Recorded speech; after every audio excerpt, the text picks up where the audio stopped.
አድማጮች እንደምናመሻችሁ በመጀመሪያም ዋና ርዕሶቹ በመቶዎች የሚቆጠሩ ደቡብ ሱዳናውያን ፖለቲከኞች ከ3 እስከ 4 ዓመታት ካረፉባቸው ሆቴሎች ተባረሩ። ለዓመታት ከ18 በሚበልጡ ሆቴሎች ውስጥ አርፈዋል የተባሉ 300 የሚደርሱ የገዢውን ፓርቲ ጨምሮ የተለያዩ ተቃዋሚ ቡድኖች ፖለቲከኞችና የጦር ሰራዊት አባላት ከሆቴል የተባረሩት ወጪው ባለመከፈሉ ነው። የየመን ተቀናቃኝ ኃይሎች አዲሱ የዩናይትድ ስቴትስ አስተዳደር የየመንን ጦርነት ለማስቆም መወሰኑን አወደሱ። የዩናይትድ ስቴትስ ፕሬዝዳንት ጆ ባይደን ትናንት ይፋ ባደረጉት የውጭ ፖሊሲያቸው ዩናይትድ ስቴትስ ለሳውዲ መራሹ የየመን ጦርነት ስትሰጥ የቆየችውን ድጋፍ እንደምታቆም አስታውቀዋል። በጀርመን የኮሮና ተዋሲ ይበልጥ አደገኛ የሆነ መምጣቱን የሀገሪቱ የበሽታዎች መቆጣጠሪያ መስሪያ ቤት አስታወቀ። የጀርመኑ የበሽታዎች መቆጣጠሪያና መከላከያ መስሪያ ቤት የሮበርት ኮህ ተቋም ዛሬ እንዳለው በጀርመን የኮሮና አደገኝነት እየጨመረ የሄደው በሀገሪቱ ልውጡ የኮሮና ተዋሲ በመስፋፋቱ ምክንያት ነው። ዜናው በዝርዝር በመቶዎች የሚቆጠሩ ደቡብ ሱዳናውያን ፖለቲከኞች ከ3 እስከ 4 ዓመታት ካረፉባቸው ሆቴሎች ተባረሩ። ፖለቲከኞቹ ከሆቴሉ እንዲወጡ የተደረገው ለዓመታት የተቀመጡባቸው የሆቴሎች ወጪ ባለመከፈሉ ነው። አንድ የደቡብ ሱዳን የሆቴሎች ማህበር እንዳስታወቀው በደቡብ ሱዳን የሰላም ሂደት ወቅት ፖለቲከኞቹ ያረፉባቸው ሆቴሎች ሊከፈላቸው ይገባ የነበረውን እስከ $50 ሚሊዮን የሚደርስ ገንዘብ አላገኙም።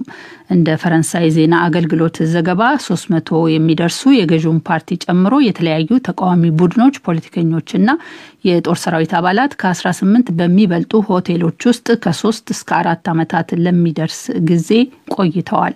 አብዛኛዎቹም ከውጭ የመጡ በብሔራዊው ቅድመ ሽግግር ኮሚቴ ንግግር ላይ ተሳታፊ የነበሩ ናቸው።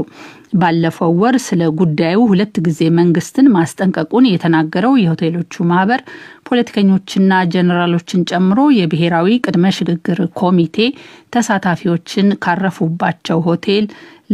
ካረፉባቸው ሆቴሎች ለማባረር መወሰኑን አስታውቋል። ካረፉበት ሆቴል የተባረሩ አንድ ፖለቲከኛ ከሆቴል በመባረራቸው ማዘናቸውን አስታውቀው ከወጡ በኋላም ማንም ዞር ብሎ እንዳላያቸው ተናግረዋል። የየመን ተቀናቃኝ ኃይሎች አዲሱ የዩናይትድ ስቴትስ አስተዳደር በየመን ጦርነት ላይ በያዘው አቋም እንደሚስማሙ አስታወቁ። ተቀናቃኙ ኃይላት ይህን ያሉት የዩናይትድ ስቴትስ ፕሬዝዳንት ጆ ባይደን ትናንት ይፋ ባደረጉት የውጭ ፖሊሲያቸው ላይ ዩናይትድ ስቴትስ ለሳውዲ መራሹ የየመን ጦርነት ስትሰጥ የቆየችውን ድጋፍ እንደምታቆም ካሳወቁ በኋላ ነው። የዓለም አቀፉ ማህበረሰብ ድጋፍ ያለው የየመን መንግስት የባይደንን አቋም አድንቆ የየመንን ቀውስ ለመፍታት አሜሪካን ዲፕሎማሲያዊ ጥረቶችን የመደገፍ አስፈላጊነት ላይ አጽንኦት እንድትሰጥ አሳስቧል። ዋና ከተማይቱን ሰናን ጨምሮ አብዛኛውን የመን የሚቆጣጠሩት የሁቲ አማጽያን በበኩላቸው በየመን ሰላም ማስፈኛው መንገድ ውጊያውን ማስቆምና የተጣለውንም እገዳ ማንሳት መሆኑን በመጥቀስ የባይደንን ውሳኔ እንደሚቀበሉ አስታውቀዋል። ሳውዲ አረቢያም የትናንቱ የባይደን ንግግር አሜሪካን ግጭቶችን ለማስወገድ ከወዳጆችና ከአጋሮች ጋር ለመስራት ያላትን ቁርጠኝነት ያረጋግጣል ብላለች። ባይደን በትናንቱ ንግግራቸው ዩናይትድ ስቴትስ ወሳኝ የሚባሉ የጦር መሳሪያዎችን ሽያጭ እንደምታቆምም ገልጸዋል። ዝርዝሩ ግን አልታወቀም። ዩናይትድ ስቴትስ ከዚህ ቀደም ለሳውዲ አረቢያ የሸጠቻቸው ቦምቦችና ተዋጊ ጀቶች በየመን የአየር ድብደባ ጥቅም ላይ ውለዋል የሚል ዘገባ ቀርቦበታል። የዩናይትድ ስቴትስ ፕሬዝዳንት ጆ ባይደን አሜሪካን ጀርመን የሚገኙ ወታደሮቿን ቁጥር ለመቀነስ ያወጣቸውን እቅድ እንደሚሰርዙ ማስታወቃቸውን የጀርመን መንግስት አወደሰ። የጀርመን መንግስት ውሳኔውን ያወደሰው ባይደን የውጭ ፖሊሲያቸውን ባስተዋወቁበት በትናንቱ ንግግራቸው የቀድሞ የአሜሪካ ፕሬዝዳንት ዶናልድ ትራምፕ ጀርመን የሚገኙትን የዩናይትድ ስቴትስ ወታደሮች ቁጥር ለመቀነስ ያወጡትን እቅድ እንደሚያስቆሙ ከተናገሩ በኋላ ነው። የጀርመን መራሒተ መንግስት አንጌላ ሜርክል ቃል አቀባይ ስቴፈን ዛይበርት መንግስታቸው የአሜሪካን ወታደሮች ጀርመን መስፈራቸውን ጨምሮ ለብዙ አስርት ዓመታት ለዘለቀው ለሁለቱ አገራት ግንኙነት ትልቅ ዋጋ ይሰጣል ብለዋል። የዩናይትድ ስቴትስ ወታደሮች ጀርመን የሰፈሩት ከሁለተኛው የዓለም ጦርነት አንስቶ ነው። በጎርጎሮሳዊው 1990 ጀርመን ውስጥ 200,000 የአሜሪካን ወታደሮች ነበሩ። ጀርመንን ለሁለት ከፍሎ የቆየው የበርሊን ግንብ ከፈረሰ በኋላ የወታደሮቹ ቁጥር ከጊዜ ወደ ጊዜ እየቀነሰ አሁን ወደ 34,500 ወርዷል። ጆ ባይደን ለመጀመሪያ ጊዜ የውጭ ፖሊሲያቸውን ባስተዋወቁበት ንግግራቸው ቻይና ወታደራዊ አቅሟን በማጠናከር በዓለም ተጽዕኖ ለማሳደር እየጣረች መሆኑን አስታውቀዋል። ከባድ ተፎካካሪ ያሏትን የቻይናን የኢኮኖሚ አሻጥር እንደሚቋቋሙም ተናግረዋል። የሩሲያው ፕሬዝዳንት በምዕራባውያን ላይ ጡንቻቸውን የማሳየት ስልታቸውን እንደማይቀበሉም አስታውቀዋል። ሩሲያ በአሜሪካን ምርጫዎች ጣልቃ ስትገባ የሳይበር ጥቃት ስትፈጽምና ዜጎች ሲመረዙ ዝም ብሎ ማለፍ በእርሳቸው ዘመን ማብቃቱንም ተናግረዋል። የሩሲያ መንግስት ተቺ አሌክሲ ናቫልኒ ያለ አንዳች ቅድመ ሁኔታ እንዲለቀቅም ጥሪ አቅርበዋል። ባይደን በየዓመቱ ወደ ዩናይትድ ስቴትስ የሚገቡ ስደተኞች ቁጥር ወደ ቀድሞ 125,000 ከፍ እንዲል ትዕዛዝ ማስተላለፋቸውን በዚሁ ንግግራቸው አስታውቀዋል። I'm approving an executive order to begin the hard work of restoring our refugee admissions program. በጣም አስፈላጊ የሆነውን ዓለም አቀፍ ፍላጎት ማሟላት ይቻል ዘንድ ስደተኞች ወደ ሀገራችን መግባት የሚችሉበት አሰራር ዳግም እንዲጀመር ልዩ ትዕዛዝ አጸድቃለሁ። እስካሁን በጣም የተበላሸውን መልሶ ለመገንባት ጊዜ ይወስዳል። ሆኖም ያንን ነው በትክክል የምናደርገው። በዚሁ ትዕዛዝ መሰረት የባይደን ሃሪስ መስተዳደር የመጀመሪያው ሙሉ የበጀት ዓመት እስኪጠናቀቅ ድረስ 125,000 ስደተኞችን ማስገባት ያስችለናል። Back up to 125,000 persons for the first full fiscal year of the Biden-Harris administration. ይህ ዶችቨለ ዲደብሊው ነው። በመቶዎች የሚቆጠሩ የማይንማር ተማሪዎችና መምህራን መፈንቅለ መንግስት ያካሄደው ወታደሩ ስልጣኑን ለተመረጡት ፖለቲከኞች እንዲያስረክብ ዛሬ በአደባባይ ሰልፍ ጠየቁ። ጥብቅ ቁጥጥር ባለባት ዋና ከተማዋን ናይፒዳርን ጨምሮ በተለያዩ የሚያንማር ከተሞች በተካሄዱ በእነዚህ ሰልፎች ላይ የተካፈሉ ዜጎች መፈንቅለ መንግስቱን እንደሚቃወሙ በመግለጽ ከስልጣን የተወገደው የቀድሞ ገዢ ፓርቲ መሪ አውንግ ሳን ሱቺ ለዘላለም ይኖሩ የሚሉ መፈክሮችን ሲያሰሙ ነበር። ሰልፈኞቹ ወታደራዊ ሁንታ የመሰረተው መንግስት እንዲፈርስም ጥሪ አቅርበዋል። ወታደሩ ባለፈው ሰኞ ለአንድ ዓመት በስልጣን ላይ እንደሚቆይ አስታውቋል። በጀርመን የኮሮና ተዋሲ ይበልጥ አደገኛ የሆነ መምጣቱን የሀገሪቱ የበሽታዎች መቆጣጠሪያ መስሪያ ቤት አስታወቀ። የጀርመኑ የበሽታዎች መቆጣጠሪያና መከላከያ መስሪያ ቤት የሮበርት ኮህ ተቋም ዛሬ እንዳለው በጀርመን የኮሮና አደገኝነት እየጨመረ የሄደው በሀገሪቱ ልውጡ የኮሮና ተዋሲ በመስፋፋቱ ምክንያት ነው። ተቋሙ እንዳስታወቀው በጀርመን 3 አሳሳቢ ያላቸው ልውጥ የኮሮና ተዋሲ አይነቶች ተገኝተዋል።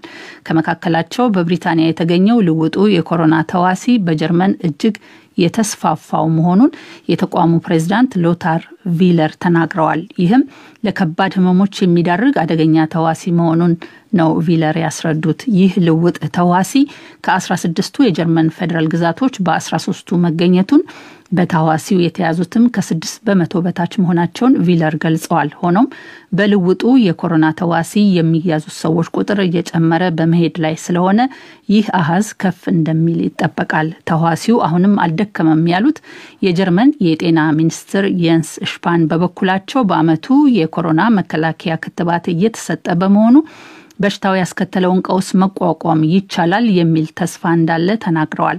ሽፓን ልውጡ ተዋሲ እንዲስፋፋ እድሉ ከተሰጠው በሽታው ማገርሸቱ አይቀርም ብለዋል። ያም ሆኖ በበሽታው የሚያዘው ሰው ቁጥር የሚጠበቀውን ያህል በፍጥነት መቀነስ አልቻለም። በጀርመን በኮሮና ምክንያት የተጣሉት እገዳዎች ላይ የጀርመን መራሒተ መንግስት አንጌላ ሜርክል ከ16ቱ የጀርመን ፌደራል ክፍላተ ሀገራት ጠቅላይ ሚኒስትሮች ጋር በሚቀጥለው ሳምንት ረቡዕ ለመነጋገር ቀጠሮ ይዘዋል። የኮሮና ተዋሲ በብዛት ከተሰራጨባቸው ሀገራት ወደ ብሪታንያ የሚመጡ ዜጎች ለ10 ቀናት በለይቶ ማቆያ ሆቴሎች እንዲቀመጡ እንደሚደረግ መንግስት ዛሬ አስታወቀ። ከ10 ቀን በኋላ ተግባራዊ እንደሚሆን የሚጠበቀው ይህ እርምጃ በብሪታንያ ልውጡን የኮሮና ተዋሲ ለመቋቋም የታቀደ መሆኑም ተገልጿል። በቅዱ መሰረት ኮሮና ከተስፋፋባቸው ሀገራት የሚመለሱ የብሪታንያ ዜጎች አውሮፕላን ማረፊያዎችና የባህር በሮች አቅራቢያ በሚገኙ ሆቴሎች ተለይተው እንዲቆዩ ይደረጋል። የሚቀመጡባቸው ሆቴሎችም በጸጥታ አስከባሪዎች እንደሚጠበቁና የሆቴሉን ክፍያም ራሳቸው እንደሚሸፍኑ ተነግሯል። የውጭ መንገደኞች ደግሞ ከኮሮና ነፃ መሆናቸውን የሚያረጋግጥ ማስረጃ ማቅረብ አለባቸው። ብሪታንያ ከገቡ በኋላም ራሳቸውን ማግለል ይጠበቅባቸዋል። ይህ ዶይቼ ቬለ የሚቆጠሩ ደቡብ ሱዳናውያን ፖለቲከኞች ከ3 እስከ 4 ዓመታት ካረፉባቸው ሆቴሎች ተባረሩ። የየመን ተቀናቃኝ ኃይሎች አዲሱ የዩናይትድ ስቴትስ አስተዳደር የየመንን ጦርነት ለማስቆም መወሰኑን አወደሱ። በጀርመን የኮሮና ተዋሲ ይበልጥ አደገኛ የሆነ መምጣቱን የሀገሪቱ የበሽታዎች መቆጣጠሪያ መስሪያ ቤት አስታወቀ።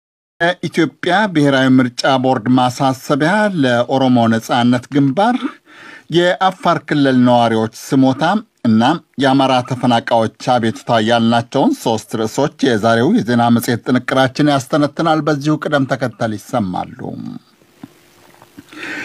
የኦሮሞ ነጻነት ግንባር ኦነግ መሪዎች የገጠሙትን ውዝግብ ለማስወገድ ፓርቲው ጠቅላላ ጉባኤ እንዲያደርግ የኢትዮጵያ ብሔራዊ ምርጫ ቦርድ አሳሰበ። ቦርዱ ትናንት ማምሻ ባወጣው መግለጫ የግንባሩን ችግር ለመፍታት ከዚህ ቀደም የተለያዩ አማራጮችን መጠቀምና መጠቆሙን አስታውቋል። ከእንግዲህ ግን ቦርዱ የሕግና የአስተዳደር መሳሪያዎቹን በመጠቀም ኦነግን የሚያግዝበት መንገድ እንደሌለን ያስታወቀው። በቦርዱ መግለጫ መሰረት የአንጋፋውን የኦሮሞ ነጻነት ግንባር የመሪነት ስልጣን ለመያዝ የሚወዛገበው ኃይላትን ጠብ ለማስወገድ ግንባሩ ጠቅላላ ጉባኤ ከመጥራት ውጪ የተረፈው አማራጭ የለም። ስዩም ጌቱም ዝርዝር ዘገባ አለው። ቦርዱ በመግለጫው በፖለቲካ ፓርቲዎችና በስነ ምግባር አዋጅ ቁጥር 1162 ህዝባር 2011 በተሰጠው ስልጣን መሰረት ለፖለቲካ ፓርቲዎች ድጋፍና ቁጥጥር እንደሚያደርግ አስታውሰው በኦሮሞ ነጻነት ግንባር አመራሮች መካከል የተፈጠረውን አለመግባባት ለመፍታት ህጋዊና ተደጋጋሚ ጥረቶችን ሲያደርግ እንደነበረም አስታውሷል። የፓርቲው የተወሰነ የሥራ አስፈጻሚ አባላት ነሐሴ 1 ቀን 2012 ዓ.ም በምክትል ሊቀመንበሩ አራርሶ ብቅላ በተፈረመ ማመልከቻ የድርጅቱ ሊቀመንበር ከኃላፊነታቸው መታገዳቸውን አቤቱታ ሲያስገቡ ከሊቀመንበሩ አቶ ዳውድ ኢብሳ በኩል ብሔራዊ ምክር ቤት ባደረገው ስብሰባ ምክትል ሊቀመንበሩን ጨምሮ የሥራ አስፈጻሚና የማዕከላዊ ኮሚቴ አባላት ጠቅላላ ጉባኤ እስከሚደረግ ድረስ መታገዳቸውን የሚያስረዳ ማመልከቻ መስከረም 2 ቀን 2013 ዓ.ም መቀበሉን ቦርዱ አመልክቷል። ቦርዱ የባለሙያዎች ጉባኤ ማቋቋም ጨምረው ለችግሩ እልባት ለመስጠት ያደረጋቸው ሙከራዎች ስኬታማ ለመሆናቸውን በመግለጫው ያተተው የኢትዮጵያ ብሔራዊ ምርጫ ቦርድ በቀጣይም ጠቅላላ ጉባኤ ማድረግ ችግሩን ለመፍታት ሁነኛ መፍትሄ መሆኑን ጠቁሟል። የኦሮሞ ነጻነት ግንባር ቃል አቀባይ አቶ ቶሌራ አደባ ለዶይቼ ቬለ እንዳሉትም በምክትል ሊቀመንበር አራርሶ ብቅላ በኩል ቅሬታውን ለቦርዱ ያስገባ እሳቸው የሚገኙበት ቡድን ውሳኔውን ለመቀበል ዝግጁ ነው። በመሰረቱ ይሄ መራር መካከል የተከሰተው ውዝግብ ለ6 ወራት የቀጠለ ነበር። ምርጫ ቦርድ መፍትሄ ሊያስገኝለት ሙከራ ሲያደርግ እንደቆየ በመግለጫው ላይ አስቀምጧል። ሲያደርግ የነበረው ስኬታማ ባለመሆኑ ይሄንን እንግዲህ ድርጅቱ በጠቅላላ ጉባኤ እንዲፈታው የሚል ውሳኔ ነው ያስቀመጡትና ተገቢ ነው ብለን ነው የምንወስደው። አቶ ቶሌራ አክለው እንዳብራሩትም በእሳቸው በኩል ያለው ቡድን ቦርዱ ከዚህ ቀደም ሲሰጣቸው የነበረውን ውሳኔዎች ሲቀበል ቆይቷልም። ሁለታቸውም የሚወክላችሁ የህግ ባለሙያ አቅርቡ ተባለ። በእኛ በኩል አቀርነም፣ በሌላ ወገን ፍቃደኛ አልሆኑም።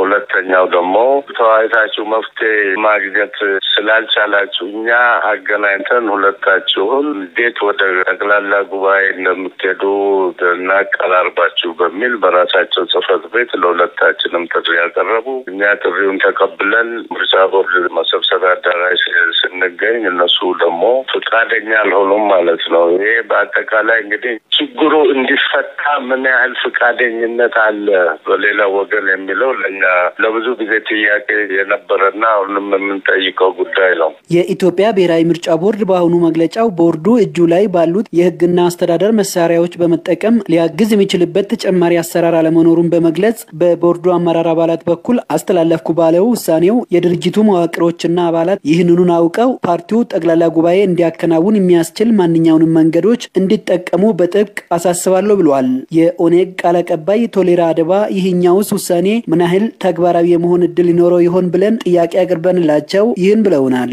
እኛ ምን ጊዜ ፈቃደኝነት ካለ ችግሩ የሚፈታ ነው። ለኛ ያና እንትን አይደለም። አሁን የአመራር አባላት የማዕከላዊ ኮሚቴ ጨምሮ ጉዳዩ የሚያገባቸው የድርጅቱ አባላት በሙሉ ተገናኝተው ጠቅላላ ጉባኤ የሚፈታበትን ሁኔታ ማዘጋጀት ግዴታ ነው፣ ወይንም ደግሞ በዛ ላይ መስራት ግዴታ ነው ማለት ነው። በሊቀመንበሩ አቶ ዳውድ ኢብሳ በኩል ያለውን ሐሳብ ለማካተት ጥረት ባደርግም አሁን ላይ በጉዳዩ ላይ ሐሳብ ለመስጠት ፈቃደኛ አለመሆናቸውን ነግረውኛል። ቦርዱ ይህኛው ውሳኔስ ተግባራዊ ካልሆነ ቀጣይ እርምጃው ምን ይሆን በሚለው ሐሳብ ከኢትዮጵያ ብሔራዊ ምርጫ ቦርድ በኩል ያለውን አስተያየት ለማካተት ወደ ቦርዱ የኮሙኒኬሽን ኃላፊ ሶሊያና ሽመልስ የእጅ ስልክ ብደውልም ምላሽ ከትግራይ ክልል ጋር የሚዋሰነው የአፋር ዞን ነዋሪዎች ትግራይ ውስጥ የተደረገው ውጊያ መዘዝ ለነሱም መትረፉን አስታወቁም። ዞን 2 የሚባለው የአፋር አካባቢ ነዋሪዎች እንደሚሉት ትግራይ ክልል በተደረገው ውጊያ ሰበብ የተቋረጠው የባንክና የስልክ አገልግሎት አሁንም እንደተቋረጠ ነው። የፌደራልና የክልል መንግስታት ሰራተኞችም ደሞዝ አይከፈላቸውም። መንግስት ችግሩን ለማቃለል ሁነኛ እርምጃ እንዲወስድ ጠይቀዋል። የአፋር ክልል የአደጋ መከላከልና ዝግጁነት ቢሮም ህዝቡ ከመሰረታዊ አገልግሎት በተጨማሪ ምርቱን መሸጫ ገበያ ጭምር ማጣቱን የተናገሩት የአዲስ አበባ ወኪላችን ዮሐንስ ገብረ እግዚአብሔር ነዋሪዎቹንና ባለስልጣናትን አነጋግሯል። የትግራይ አጎራባች የሆኑ ወረዳዎች የባንክ፣ መብራት፣ ስልክና የመሳሰሉት መሰረተ ልማቶች በመቋረጣቸው መቸገራቸውን ነው ለዲዳብሊው የተናገሩት። ይህን ብሶት ለዲዳብሊው ለመናገር የስልክ መስመር ለማግኘት ወደ መቀለ እንደመጡ የነገሩን ነዋሪ ተከታይን ብለዋል። ዞን 2 ሙሉ በሙሉ ማለት እንችላለን። ለምሳሌ አብዓላም ከአብዓላ ጀምሮ እስከ በራህሌ ደሉል እስካሁን ምንም ኔትወርክ የሚባል ነገር አይሰራም። ደግሞ እኛ ጎረቤታችን ትግራይ በመኪናዎች ትራንስፖርት ይሆን ሌላ ይሆን ባንክ ይሆን የምንጠቀመው ባንክ ሰራተኞች ዲስትሪክት ደግሞ ከትግራይ ክልል መቀለ ነበረ። አሁን ምንም ሰርቪስ እዛ አካባቢ ህብረተሰብ የሚጠቀምበት የለም። ደግሞ ሰርቪስ የሚባል ነገር የለም እኛ አካባቢ ማለት። ሌላው በጦርነቱ ምክንያት አካባቢያቸውን ለቀው ሰመራ ላይ መሆናቸውን የገለጹልን አስተያየት ሰጪም ተከታዩን አክለዋል። መንግስት ሰራተኛ እየተከፈለ ነው፣ ግን ወደ ከዳሉል ለምሳሌ ከዳሉል ወደ ሰመራ 800 ምናምን ኪሎ ሜትር ነውና እዛ ተጉዞ በ5 ቀን 6 ቀን በታራፍ ከባንክ እስከሚያወጡ ድረስ ህዝቡ መንግስት ሰራተኛ ተሰቃይቶ ከ30 ቀን በኋላ ነው የሚደርሳቸው። እርዳታም መንግስት የማረገው ያው ብዙ እንትን የለም፣ እርዳታም የለም። ህዝቡ ደግሞ አንድ ሲንዴ ሐሲና የሚገዙት በ2000 ብር ነው፣ 1800 2000 ነው። በጉዳዩ ላይ የአፋር ብሔራዊ ክልላዊ መንግስት የአደጋ መከላከልና ዝግጁነት ኃላፊ አቶ መሐመድ ሁሴንን አነጋግረናቸው ምላሽ ሰጥቷል። በተለይ ይህን ለገበያ የሚያቀርበው ትግራይ ገበሬና ገበያተኛ ወደ አጎራባች አፋር ክልል የሚቀርበውን የገበያ አቅርቦት በከፍተኛ ሁኔታ ሙሉ ለሙሉ ተስተካክሎ ነበረ። ይህንን መነሻ በማድረግ ደግሞ ከፍተኛ የሆነ የገበያ ክፍተት፣ ምክንያቱም አርብቶ አደር የሚበዛበት አካባቢ ስለሆነ እንስሳቶቻቸውን ለገበያ አቅርበው ገዢ የነበረውን የትግራይ ነጋዴ ነበረው። ስለዚህ የሚያመጡትን እንስሳቶች በአግባቡ ባለመሸጣቸው ወይም ገዢ በማጣታቸው በአጠቃላይ በአርብቶ አደሩ ወይ በማህበረሰቡ ኑሮ ላይ ከፍተኛ የሆነ ቀውስ ተፈጥሮ ነበረ። በእኛ በኩል ያው በመደበኛ እርዳታ ወይም ሪሊፍ በምንለው አቅርቦት እርዳታ አቅርቦት የምናቀርበው ይላል። ተጨማሪ ደግሞ በልማታዊ ሶፍትነት ተጨማሪ ገዛ ለማቅረብ ጥረት ተደርገዋል። ነገር ግን ለተፈጠረው ከፍተኛ ቀውስ ልዩ ትኩረት ተሰጥቶ የክልሉ መንግስት ተደጋጋሚ በአቅሙ የመርዳት ስራ ለመስራት ሞክሯል። ነገር ግን ከአቅም በላይ መሆኑን ለፌደራል አደጋ ስጋት ስራ አመራር ኮሚሽን በተደጋጋሚ ያሳውቀን በአግባቡ ምላሽ ያልተሰጠበት ሁኔታ ነው ያለው። ካለው ችግር አንጻር የማይመጥን የስንዴ እርዳታ ቢደረግም ነዳጅና ኤሌክትሪክ በአካባቢው ባለመኖሩ አስፈጭተው ለመመገብ መቸገራቸውን የአካባቢው ነዋሪዎች ገልጸውልናል። ይህ እንዴት ይመለከታል አልናቸው። አቶ መሐመድ ሁሴንን እኔ ባለኝ መረጃ መሰረት ትክክል ወደ ሰሜን አካባቢ የነዳጅ እጥረት እንዳላቃለሁ ነገር ግን ይህንን ክፍተት ለመዝጋት ወይም ለመሸፈን የክልሉ መንግስት ሰመራና እዛው አካባቢ ያሉ የማዲያ ጣቢያዎች የተለየ ነዳጅ ማዲያ ጣቢያዎች እነዚህ ወረዳዎች ፈቃድ ለተሰጣቸው አቅራቢዎችና ችርቻሮ የሚሸጡ ግለሰቦች ፈቃድ ተመቻችተው እነሱ የወሰዱ እዛው ለእንደዚህ አይነት ፍጆታ እንዲውል ያው ጥረት ተደርጓል። መንግስት በኩል በክልሉ መንግስት በኩል የተለያዩ ጥረቶች ተደርጓል። ነገር ግን ያንን ደግሞ የህብረተሰቡን ፍላጎት 100% ያሟላል ፍጆታውን ይሸፍናል የሚል እምነት የለኝም። የምትከታተሉት ከዶቼ ቬለ የሚሰራጨውን የአማርኛ ዝግጅት ነው። ዜና መጽሔቱ ይቀጥላል። የሱዳን ታጣቂዎች ያፈናቀሏቸው የምዕራብ አርማጭሆ ነዋሪዎች በቂ መጠለያ ለማግኘታቸውን አስታወቁ።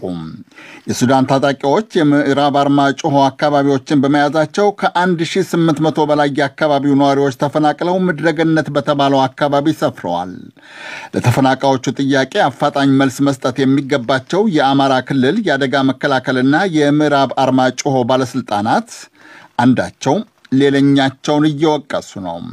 ከቤኒሻንጉል ጉሙዝ ክልል ተፈናቅለው ቻግኒ በተባለው ከተማ አጠገብ የሰፈሩ ተፈናቃዮች በበኩላቸው በምግብ እጥረት እየተሰቃዩ መሆናቸውን ተናግረዋል።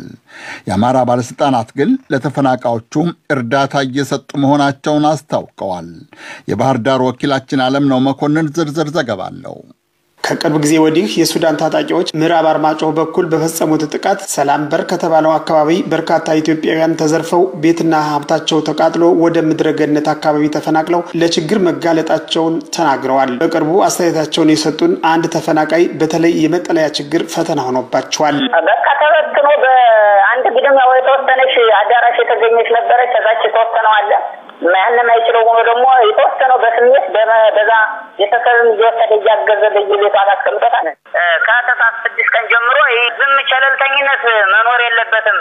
አንድ የከተማዋ ነዋሪ የተፈናቃዮችን አቤቱታ ይጋራሉ። ተናረ ቁጥር ተደሰ ባለው አሁን ገርበው በኮድመር ተዛለ ተፈናቀለ እንደም ሁሉ ቦታ ምን መፈናቀል አልኩ ብዙ በየቦታው ተበትኖ ነው ያለ በየዘመዱ በየምናምን ነው ታገፈው። ሌላዋ የምድረገነት ነዋሪም የተፈናቃዮቹ ቁጥር በርካታ መሆኑን ጠቁመው አንዳንዶቹ በተለቀቁ መኖሪያ ቤቶች እንዲኖሩ ቢደረግም በተደራጀ መልክ በመጠለያ እየኖሩ አይደለም ሲሉ ለዶቼ ቬለ በስልክ ተናግረዋል። መጠለያ ማይላቸው መጠለያ የተቀመጡ ከለቃቂ ቤተሰብ ድንኳን የለም አንዳሳዊ ማለት አሁን ትናንትና ቁጥሩን እንዳወቀው ያን ቁጥር እንይዝ አንድ አዳራሽ የለም። አንድ አዳራሽ ስለሌለ የተለቀቁ ባዶ ቤቶች አሉ አይደል? እዛው በእነሱ ቤቶች ነው። የአማራ ክልል አደጋ መከላከል ምግብ ዋስትናና ልዩ ድጋፍ የሚሹ አካባቢዎች ኮሚሽነር አቶ ዘላለም ልጃለም ከሰላም በር የተፈናቀሉ ወገኖችን በካምፕ ለማስቀመጥ ቢፈለግም የምድረገነት ከተማ አስተዳደር ቦታ ለመስጠት ፈቃደኛ አይደለም። የዕለት ድጋፍ ጥያቄም ወረዳ አስተዳደሩ አልጠየቀም ብለዋል። ትንሽ ከተማ አስተዳደሩ ችግር አለ። ከተማ አስተዳደሩ አንደኛ ካምፕ መሰራበት ቦታ ስለሌለ ፈቃደኛ አይደለም። ተጨማሪ ቦታ እንትን ማለት የሚኖሩበት ማለት አንድ ሰው ለግዴታ አርቡና ሬሽን ላክላቸው ማለት ቀደም ላክላቸው ስንል ይህን ነገራን ያልሰራ የሚል እንትን ያለው የከተማ አስተዳደሩ ከንቲባ አቶ አይሸሽም ጎንቸ ግን ስለ ቦታ ጉዳይ የጠየቃቸው አካል እንደሌለ ተናግረዋል። እርዳታ የመጠየቅ ኃላፊነቱ ደግሞ የወረዳ አስተዳደሩ ነው ሲሉ መልሰዋል። ያልሰማውም አልጠየቀኝም። የመጣ አደጋ መከላከልም ሰው እሱ የሚጠየቀው በወረዳው ነው። የሰላም በር ተፈናቃይ ስለሆኑ የሚመራው በወረዳው ስለሆነ እኛኮ ቦታ ነው መኖሪያ ቦታ አብራጅራ ስለሌላቸው እዚህ የተለቀቀ ቤት ስለነበር በባለፈው አካውልቃይት ተፈናቅለው የመጡትን 2 አመት ስንቀልምና አስቀምጠንበት የነበር ነው እንዴ 2500 በላይ ሰው የነበረበት እንዴ ተጠናቸው እንጂ አጠቃላይ እርዳታ የሚጠየቀው ግን በወረዳው ነው በእኛ ማለት። ስለ ጉዳዩ እንዲያስረዱን ለምዕራብ አርማጭሆ ወረዳ አስተዳዳሪ አቶ ሙሉ አለም ታደሰ ብንደውልም ከስብሰባ ላይ በመሆናቸው ማናገር እንደማይችሉ ገልጸዋል። ይህ በእንዲህ እንዳለ ከቤኒሻንጉል ጉሙዝ ክልል ተፈናቅለው በቻግኒ ከተማ አቅራቢያ አራንች በተባለ መጠለያ ከሚገኙ ተፈናቃዮች መካከል አንዳንዶቹ እንደሚሉት እርዳታ እየተሰጣቸው አይደለም። በዜናማ እየተባለ ነው። እዚያ ላይ ፕሮግራሙ ላይ የለም እንጂ በዜናማ እየተነገረ ነው። ከፕሮግራሙ ላይ የለም። ምግብ የሚባል ነገር የለም። ምንም ነገር የለም። አልተሰጠም። አሁን አንድ ጊዜ እንደተሰጠን የቀረ። ሌላው አስተያየት ሰጪ በበኩላቸው ሰላም በሌለበት ሁኔታ ወደ ቀያችሁ ተመለሱ እየተባለ ነው ሲሉ ከሰዋል። መሄድ ያለባቸው ተባለ። እኛ በየወረዳችን መሄድ አንችልም። አሁን ቀደም እንዴት ቆይታችሁ እስካሁን አስቀምጣችሁ እንዴት ነው የምንሄደው ስላቸው አይ መሄድ ያለባቸው ይህን ወረቀት አይቶ ማየት ሰው ከእንግዲህ በኋላ በልዩነት ይበድላቸዋለን ምናምን እያሉ ያንገራገሩ። ኮሚሽነር ዘላለም በበኩላቸው አስፈላጊው ድጋፍ እየተሰጠ እንደሆነ ጠቁመው ሆኖም ግን ወደ ነበራችሁበት ተመለሱ ያለ አካል እንደሌለ ተናግረዋል። አዲስ መጣን የሚሉ ስላሉ ካምፑ ሞልቷል። ካምፑስ አይደለም ወደ ቤተሰቦቻቸው አሉ አይደል እዚህ በእነሱ ሄዱ መዝገበናቸዋል። ሬሽን እዛ እንልክላቸዋለን ይተውባል። በአማራ ክልል በሰው ሰራሽና በተፈጥሮ ምክንያት የተፈናቀሉ የግብርና ምርታቸው በተለያዩ መንገዶች የተጎዳባቸውና ምርታማ ባልሆኑ አካባቢዎች ለሚኖሩ 3 ሚሊዮን ለሚሆኑ ተረጆች በየወሩ 413,000 ኩንታል እህል ይሰራጫል። ታዊ የውይይታችን ርዕስ ላስተዋውቃችሁ። የተዛባና የሐሰተኛ መረጃ ፍሰት ባለንበት ዘመን በሀገራችን ሀዲዱን የሳተ ፈጣን ባቡር አይነት መልክ የያዘ ይመስላል። ፖለቲከኞች ከተቀናቃኞቻቸው ጋር ብቻ ሳይሆን እርስ በርስም በተገኘው የመገናኛ ስልት ሰርክ በወሬ ይጠዛጠዛሉ። የማህበረሰብ አንቂ አቀንቃኝ የሚባሉ አክቲቪስቶችና በርካታ ተከታይ ያላቸው ተጽዕኖ ፈጣሪ የሚባሉትም ዘንድሮም የመረጃው ፍሰት መዛባት የሚሰጡት አስተያየትን አደገኛ አይነት አድርጎታል። አንዳንድ የመገናኛ አውታሮችም ሆኑ ግለሰቦች ያለ አንዳች ሃይባይ ህብረተሰቡን ከህብረተሰብ ጋር ሲያናክሱ መመልከትም የተለመደ ይመስላል። በእርግጥ የመናገር ነጻነት ከዲሞክራሲ መገለጫዎች ዋነኛው ነው። ይሁንና የመናገር ነጻነትና የጥላቻ ንግግር ብሎም ሐሰተኛና የተዛቡ መረጃዎች ፍሰት መለያ መስመራቸው የቱ ጋር ነው ጥያቄው። የመናገር ነጻነት መብት ሳይደፈለቅ አሳሳች የመረጃ ፍሰትን እንዴት መቆጣጠር ይቻላል? የዚህ ሳምንቱ የእንወያይ ዝግጅታችን ትኩረት ነው። በውይይቱ ከተነሱ ሐሳቦች የተወሰኑትን እናሰማችሁ።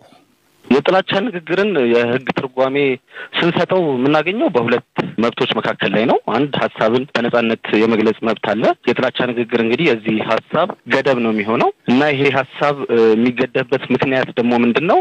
የእኩልነት መብትን ለመጠበቅ በሚል የሐሳብን በነጻነት የመግለጽ መብትን መገደብ ነው ማለት ነው። በተለይ አንድ ሁነት ተከሰተ፣ የተከሰተበት ሁኔታ እንዴት ነው፣ በምን ሁኔታ ውስጥ የተከሰተው የሚለውን ለማረጋገጥ በማይችልበት ደረጃ ለምሳሌ ሰሞኑን ምሳሌ ለመውሰድ ትግራይ ክልል ላይ የተደረገ ባለው ግጭት ምን አይነት ግጭት ነው፣ እንዴት ነው፣ ማን የተሳተፈበት፣ ስንት ሰው ሞተ በሚለው ዙሪያ ላይ ብዙ የተዛቡ መረጃዎች፣ ሐሰተኛ መረጃዎች ከዛም አልፎ ደግሞ የጥላቻ ንግግሮች በሚመስሉ መልኩ በጣም ሰፊ ስርጭት አለ።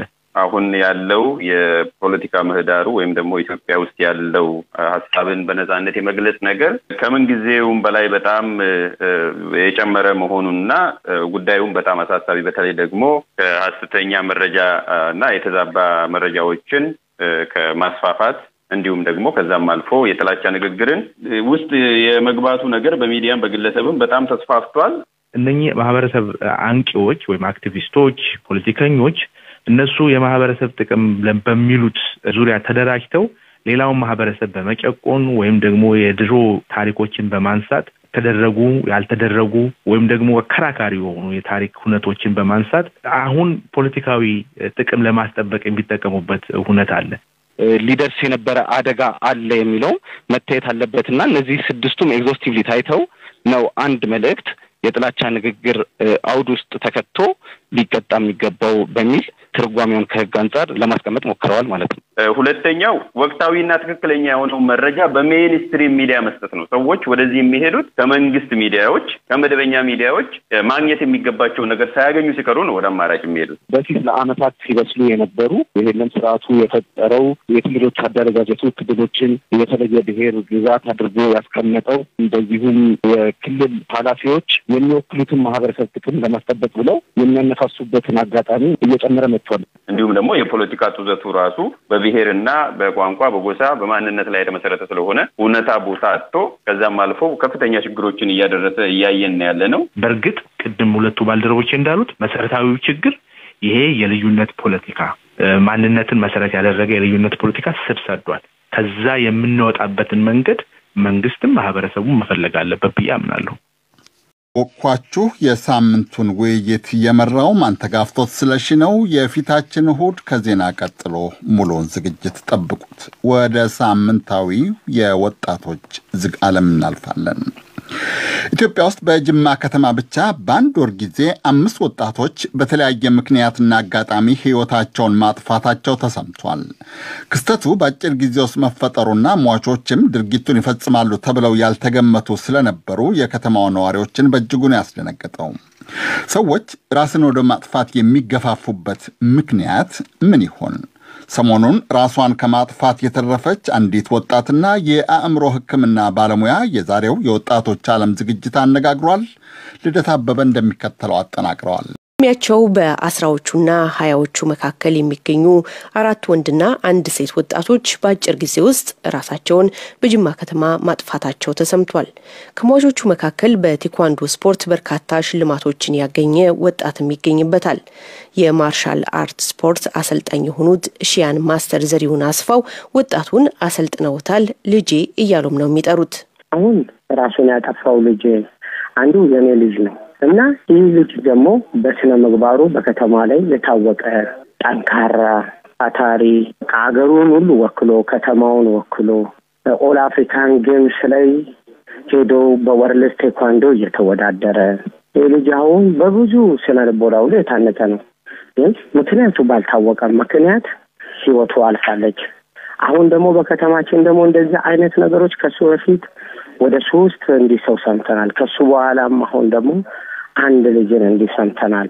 ለአሰልጣኝ ሺያን ማስተር ዘሪሁን ከምንም በላይ እንቆቅልሽ የሆነባቸው ነገር ለረጅም ዓመታት የሚያውቁት ለሌሎች አርያ ይሆናል የሚሉት ወጣት ባልታሰበ ሁኔታ ራሱን ማጥፋቱ ነው። አሰልጣኙ ተማሪያቸውንም ይሁን ሌሎች ወጣቶችን ለሞት ገፋፍቶ ይሆናል ብለው በምክንያትነት የሚጠቅሱት የማህበራዊ መገናኛ ዘዴዎችን ነው። በአሁኑ ሰዓት ኢኮኖሚ ያለው ብቃት ያለው ዝነኛ ነው። ሁሉን የሚችል ልጅ ነው።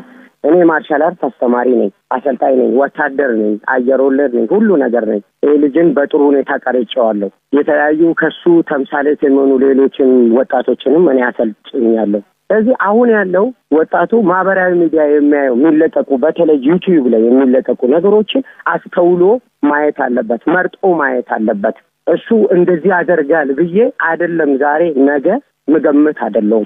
ልጆቹን ስነ ልቦና እንገነባለን። የሚሸነፉ አይደሉም፣ አይበገሩም፣ ለማሰሪ ናቸው። ይሄ ልጅ አሁን ምልሽ ቀዮ የሚባለው 16 ጊዜ በላይ ደም የለገሰ ነው።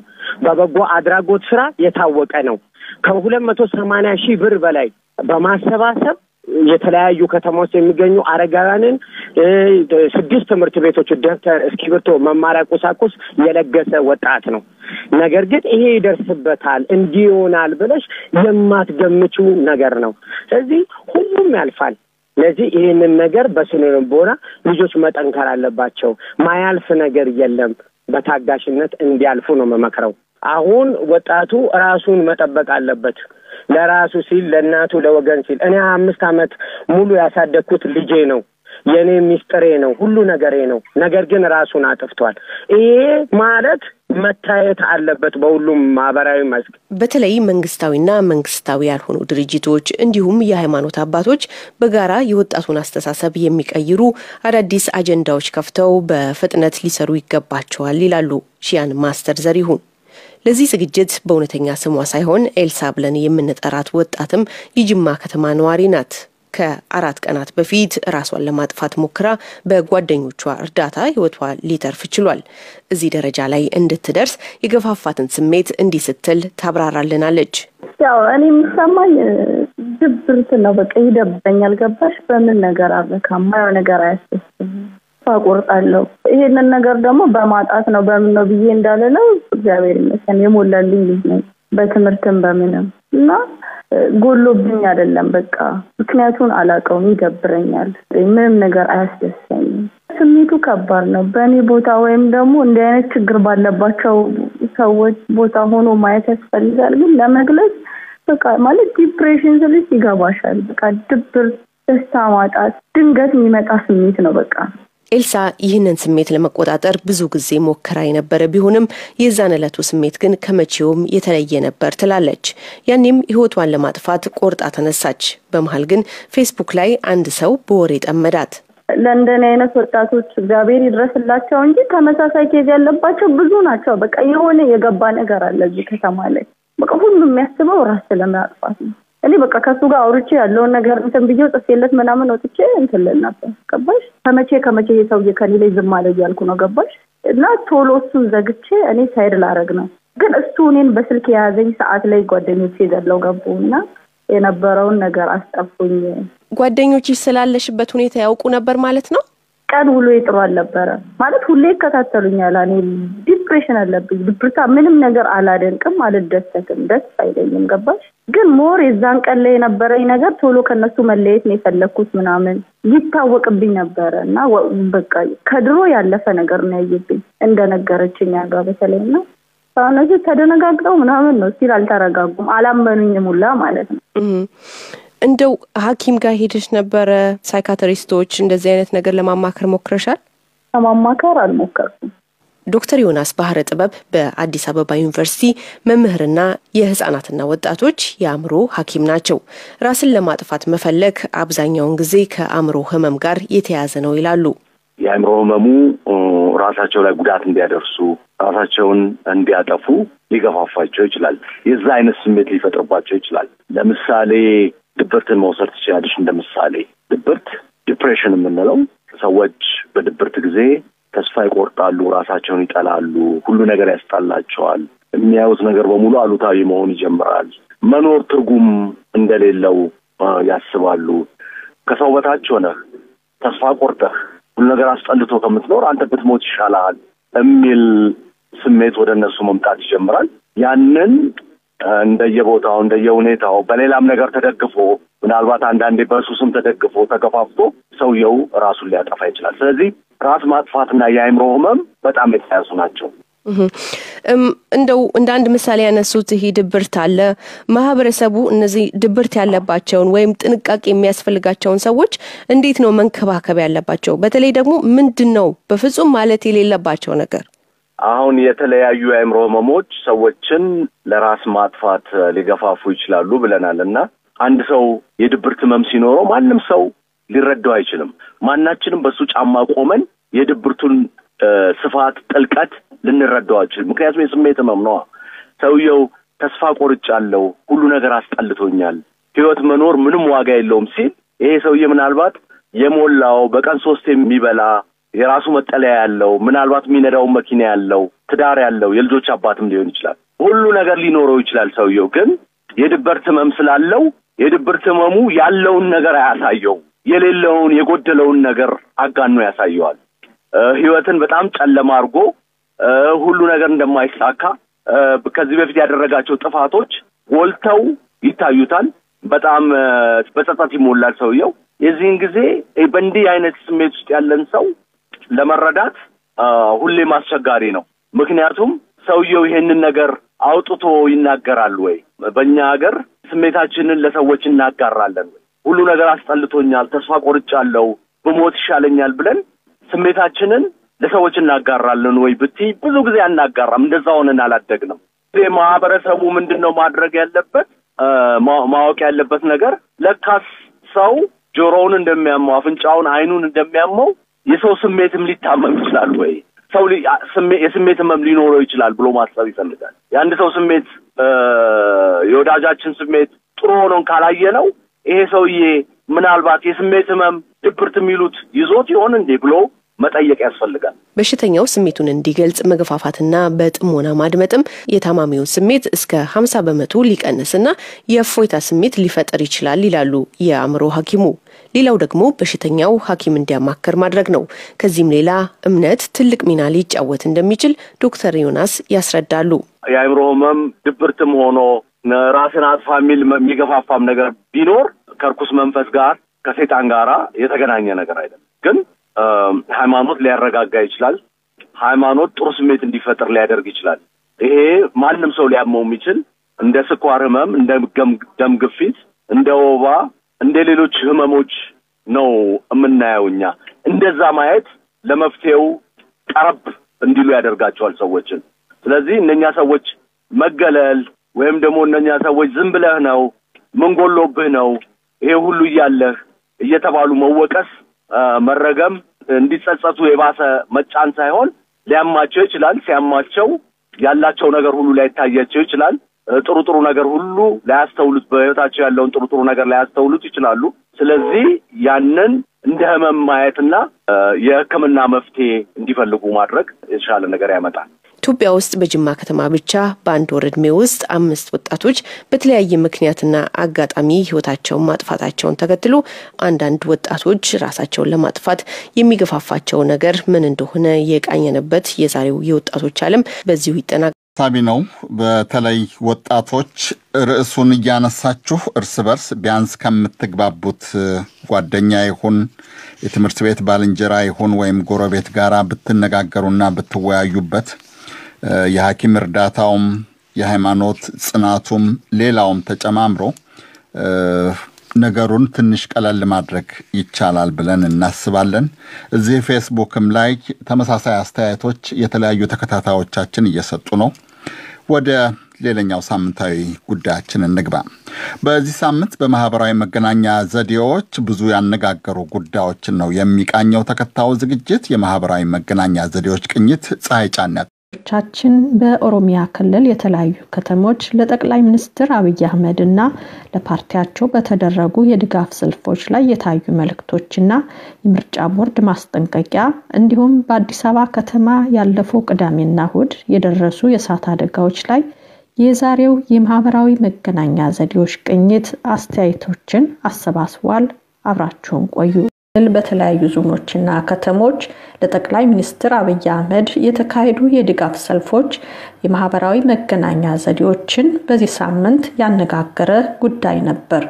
ሰልፉ የኦሮሚያ ክልል የብልጽግና ፓርቲ ኃላፊዎችን ሲያስደስት፣ በሰልፎቹ ላይ የታዩ አንዳንድ መልእክቶች ግን በሰላማዊ መንገድ በምርጫ ቦርድ ተመዝግበው የሚንቀሳቀሱ የተቃዋሚ ፓርቲዎች ላይ ቅሬታ አሳድሯል። ይህንን ተከትሎም የኢትዮጵያ ምርጫ ቦርድ ድርጊቱ የምርጫና የፖለቲካ ፓርቲዎች የምዝገባና ስነ ምግባር ህግ ጋር ይጋጫል ሲል መግለጫ ሰጥቷል። ገዢው ፓርቲን ብልጽግናንም አስጠንቅቋል። ይህንን ተከትሎ አበበ ደሴ የተባሉ አስተያየት ሰጪ ይህ ሰልፍ የድጋፍ ሳይሆን የተቃዋሚ ፓርቲዎችን የማጥላላት ዘመቻ ነው፣ ያም ሆኖ ሰልፍ የሚፈቀደው ለገዢው ፓርቲ ብቻ ነው ሲሉ፣ ግርማይ ብርሃኑ በበኩላቸው እንዲህ አይነቱን ሰልፍ ደርግም ኢህአዴግም እጥፍ ድርብ አድርገው በተደጋጋሚ አሳይተውናል። ቁም ነገሩ ይህ አይደለም፣ በተግባር ፍትህና ዲሞክራሲን ማስፈን ነው ሲሉ፣ አለማየሁ ገመዳ በትዊተር ገጻቸው ባሰፈሩት ደግሞ የትጥቅ ትግል የጀመረን አካል ማውገዝ አንድ ነገር ነው፣ ነገር ግን ለድጋፍ ሰልፍ ወጥተህ ህጋዊ የፖለቲካ ፓርቲ ማውገዝ ምን የሚሉት ነው ሲሉ ጠይቀዋል። ባቢሾ በሚል የፌስቡክ ስም የሰፈረው አስተያየት ደግሞ መግለጫው አዎንታዊ ቢሆንም አስተማሪ እርምጃ ካልተወሰደ ካሁኑ የመወዳደሪያ ሜዳው እየጠበበ መጨረሻው ህዝባችን ላይ እንደ 1997ቱ አላስፈላጊ ችግር እንዳይከሰት ምርጫ ቦርድ ዝግጅት ማድረግ አለበት ብለዋል።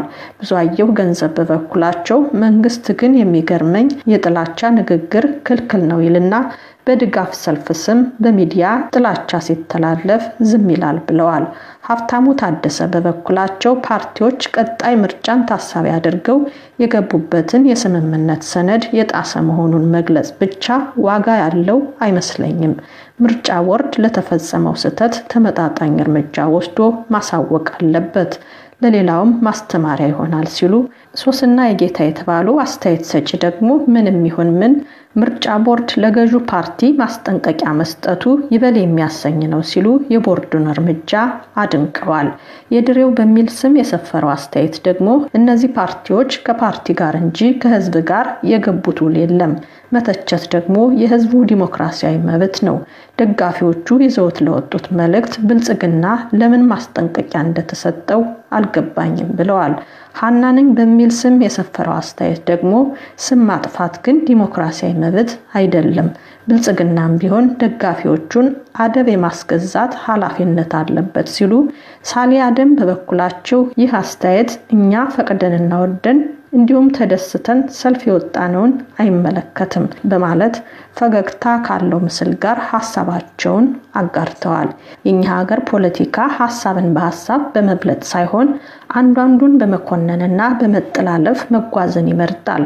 ፓርቲዎች ባካችሁ ህዝቡ በሐሳብ በልጧቸዋልና ከርስ በርስ መወነጃጀል ውጡ ያሉት ደግሞ ታየ ሊዲያ የተባሉ ሪት ብርቱካን ሚደቅሳ ከትናንት ጀምሮ መጪው ምርጫ በተመለከተ ምርጫ ቦርድን ይጠይቁ በሚል ለ3 ተከታታይ ቀናት የሚዘልቅ በማህበራዊ መገናኛ ዘዴዎች የቀጥታ የተሳትፎ መድረክ አዘጋጅተዋል። በዚህ መድረክ የአዲስ አበባና የድሬዳዋ ምርጫ ከክልሎች ዘግይቶ የሚካሄድ መሆኑንም ገልጸዋል። ይህም የማህበራዊ መገናኛ ዘዴዎች ተጠቃሚዎችን አነጋግሯል። ቤተማርያም አለሙ የተባሉ አስተያየት ሰጪ የአዲስ አበባ ህዝብ በምርጫው የመጀመሪያ ቀን እንዳይመርጥ መደረጉ እጅግ አሳዛኝ ነው ሲሉ መርሻ ተረፈ በበኩላቸው የአዲስ አበባን ድምጽ የማኮሰስና በተቀረው የሀገሪቱ ክፍል ላይ የኢትዮጵያዊነት ተምሳሌቱን ለመቀማት ሆን ተብሎ የተሰራ ይመስላል ብለዋል። ሐፊዝ ሐሚድ ደግሞ ይህ የምርጫ ሰሌዳ 2 ጊዜ እንዲመረጡ ለሚፈልጉ ሰዎች ታስቦ ነው ለሚል ግምት አጋልጦኛል ብለዋል። ቢኒያም ዳባ የተባሉ አስተያየት ሰጪ ደግሞ በመጀመሪያ ወይዘሪት ብርቱካን ሚደቅሳ ያወጡት መግለጫ ሚሆን የተሳትፎ መድረኩ ምርጫ ቦርዱ በኢትዮጵያ ታሪክ የተሻለ ሰው ያገኘበትና አንድ እርምጃና ዲሞክራሲን ያየንበት ሆኖ አግኝቻለሁ። ነገር ግን የድሬዳዋና የአዲስ አበባ ምርጫ ለምን በተለየ ቀን ማካሄድ አስፈለገ የሚለው በጭራሽ አልገባኝም ሲሉ ኪራይ ኃይሌ በበኩላቸው የአዲስ አበባ ከተማ አስተዳደር ከሀገር አቀፍ ምርጫው እንዲዘገይ የተደረገው የአዲስ አበባን መታወቂያ በህገወጥ መንገድ ወስደዋል ለተባሉ የክልል ነዋሪዎች በድጋሚ እንዲመርጡ መንገድ የሚከፍት በመሆኑ ይታሰብበት ብለዋል። የምርጫው ቀን መቼም ይሁን መች ዋናው ምርጫው ፍትሃዊ ከሆነ ችግር የለውም። ይህንን ነው ለምርጫ ቦርድ ማሳሰብ ያለብን ያሉት ደግሞ ሐረጓ ሐዲስ የተባሉ አስተያየት ሰጪ ዜና አሰማችኋለሁ። በመቶ የሚቆጠሩ ደቡብ ሱዳናውያን ፖለቲከኞች ከ3 እስከ 4 ዓመታት ካረፉባቸው ሆቴሎች ተባረሩ። ከ18 የሚበልጡ ሆቴሎች ውስጥ አርፈዋል የተባሉ 300 የሚደርሱ የገዢውን ፓርቲ ጨምሮ የተለያዩ ወገኖች ፖለቲከኞችና የጦር ሰራዊት አባላት ከየሆቴላቸው የተባረሩት የሆቴሎቹን ወጪ ባለመክፈላቸው ነው። የየመን ተቀናቃኝ ኃይላት አዲሱ የዩናይትድ ስቴትስ አስተዳደር የየመን ጦርነትን ለማስቆም መወሰኑን አወደሱ። የዩናይትድ ስቴትስ ፕሬዚደንት ጆ ባይደን ትናንት ይፋ ባደረጉት የውጭ መርሃቸው ዩናይትድ ስቴትስ ለሳውዲ መራሹ የየመን ጦርነት ስትሰጥ የቆየችውን ድጋፍ እንደምታቆም ወይም እንደምትቀንስ አስታውቀዋል። የዛሬው ጠቅላላው ስርጭታችን ወደ